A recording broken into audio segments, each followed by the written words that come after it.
सभी को जय मसीह की। आज हम पढ़ेंगे प्रेरितों के काम अध्याय 3। लंगड़े भिखारी का चंगा होना।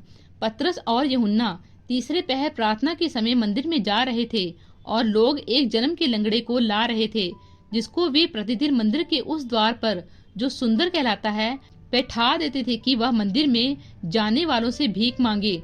जब उसने पतरस और यूहन्ना को मंदिर में जाते देखा तो उनसे भीख मांगी। पतरस ने यूहन्ना के साथ उसकी ओर ध्यान से देखकर कहा, हमारी ओर देख। अतः वह उनसे कुछ पाने की आशा रखते हुए उनकी ओर ताकने लगा। तब पतरस ने कहा, चांदी और सोना तो मेरे पास है नहीं, परंतु जो मेरे पास है वह तुझे देता हूँ। और उसने उसका दाहिना हाथ पकड़ के उसे उठाया और तुरंत उसके पाँव और टखनों में बल आ गया। वह उछलकर खड़ा हो गया और चलने फिरने लगा और चलता और कूदता और परमेश्वर की स्तुति करता हुआ उनके साथ मंदिर में गया।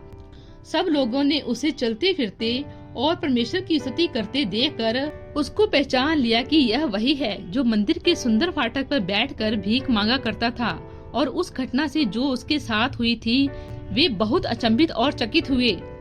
मंदिर में पतरस का उपदेश। जब वह पतरस और यूहन्ना को पकड़े हुए था तो सब लोग बहुत आश्चर्य करते हुए उस ओसारे में जो सुलेमान का कहलाता है उनके पास दौड़े आए। यह देखकर पतरस ने लोगों से कहा, हे इजराइलियों, तुम इस मनुष्य पर क्यों आश्चर्य करते हो और हमारी ओर क्यों इस प्रकार देख रहे हो कि मानो हम ही ने अपनी सामर्थ्य या भक्ति से इसे चलने फिरने योग्य बना दिया। अब्राहम और इसहाक और याकूब के परमेश्वर, हमारे बाप दादाओं के परमेश्वर ने अपने सेवक यीशु की महिमा की, जिससे तुमने पकड़वा दिया। और जब पिलातुस ने उसे छोड़ देने का विचार किया, तब तुमने उसके सामने उसका इनकार किया। तुमने उस पवित्र और धर्मी का इनकार किया और विनती की कि एक हत्यारे को तुम्हारे लिए छोड़ दिया जाए। और तुमने जीवन के कर्ता को मार डाला, जिसे परमेश्वर ने मरे हुओं में से जिलाया। और इस बात के हम गवाह हैं। और उसी के नाम ने, उस विश्वास के द्वारा जो उसके नाम पर है, इस मनुष्य को जिसे तुम देखते हो और जानते भी हो, सामर्थ दी है। उसी विश्वास ने जो उसके द्वारा है, इसको तुम सब के सामने बिल्कुल चंगा भला कर दिया है। अब हे भाइयों, मैं जानता हूँ कि यह काम तुमने अज्ञानता में किया और वैसा ही तुम्हारे सरदारों ने भी किया। परंतु जिन बातों को परमेश्वर ने सब भविष्यवक्ताओं के मुख से पहले ही बता दिया था, उसका मसीह दुख उठाएगा, उन्हें उसने इस रीति से पूरा किया। इसलिए मन फिराओ और लौट आओ कि तुम्हारे पाप मिटाए जाएं, जिससे प्रभु के सम्मुख से विश्रांति के दिन आए और वह यीशु को भेजे, जो तुम्हारे लिए पहले ही से मसीह ठहराया गया है।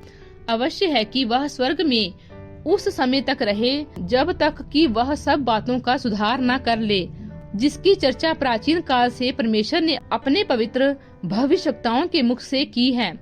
जैसा कि मूसा ने कहा, प्रभु परमेश्वर तुम्हारे भाइयों में से तुम्हारे लिए मुझ सा एक भविष्यवक्ता उठाएगा, जो कुछ वह तुमसे कहे उसकी सुनना। परंतु प्रत्येक मनुष्य जो उस भविष्यवक्ता की ना सुने, लोगों में से नष्ट किया जाएगा। और शमूएल से लेकर उसके बाद वालों तक जितने भविष्यवक्ता बोले, उन सब ने इन दिनों का संदेश दिया है। तुम भविष्यवक्ताओं की संतान और उस वाचा के भागी हो जो परमेश्वर ने तुम्हारे बाप दादों से बांधी, जब उसने इब्राहिम से कहा, तेरे वंश के द्वारा पृथ्वी के सारे घराने आशीष पाएंगे। परमेश्वर ने अपने सेवक को उठाकर पहले तुम्हारे पास भेजा कि तुम में से हर एक को उसकी बुराई से फेर कर आशीष दे। प्रभु इन वचनों द्वारा आपको बहुतायत से आशीष दे। आमीन।